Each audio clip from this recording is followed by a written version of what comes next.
அனைவருக்கும் வணக்கம். தமிழ் கேஎஸ்ஆர் சேனலில் 10 பாட்டு நூல்களில் ஒன்றான குறிஞ்சி பாட்டில் சொல்லப்படுகின்ற மலர்களுடைய வகைகள் தான் நம்ம பார்த்துட்ருக்கோம். அதில் ஏற்கனவே 35 மலர்கள் பார்த்தாச்சு. இன்று பார்க்கக்கூடிய மலர்களுடைய பெயரை பார்ப்போம். 36 கோங்கம், 37 கோடல், 38 சாவரிசையில் தொடங்கக்கூடிய பகுதி.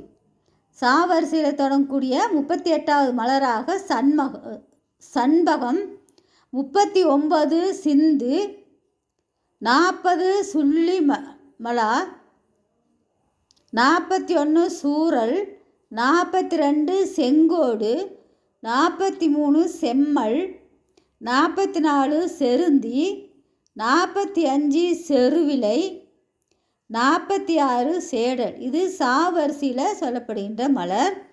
அடுத்தது ஞாவரிசையில் சொல்லப்படுகின்ற மலர் 47 ஞாழல் என்று சொல்லக்கூடிய ஒரு பூக்கள் மட்டும் இதில் சொல்லப்பட்டிருக்கு. அடுத்தது தாவரிசையில் சொல்லப்படுகின்ற மலர்கள் 48 தணக்கம். இது மர அமைப்பில் சொல்லப்படுகின்றது. அந்த மரத்தில் பூக்கக்கூடிய பூவுக்கு தணக்கம் என்று பெயர்.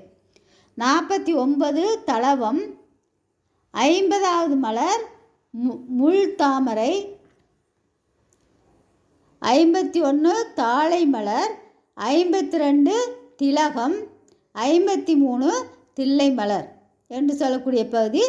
இதனுடைய தொடர்ச்சி தான் இந்த 99 மலர்கள் வரைக்கும் இந்த பதிவில் தொடர்ந்து கொடுக்கப்படும். அந்த மலர்களுடைய பெயரை பாருங்கள். இதற்குரிய மலர்களுடைய படங்களும் உங்களுக்கு கொடுக்கப்படும். நன்றி, வணக்கம், வாழ்க வளமுடன்.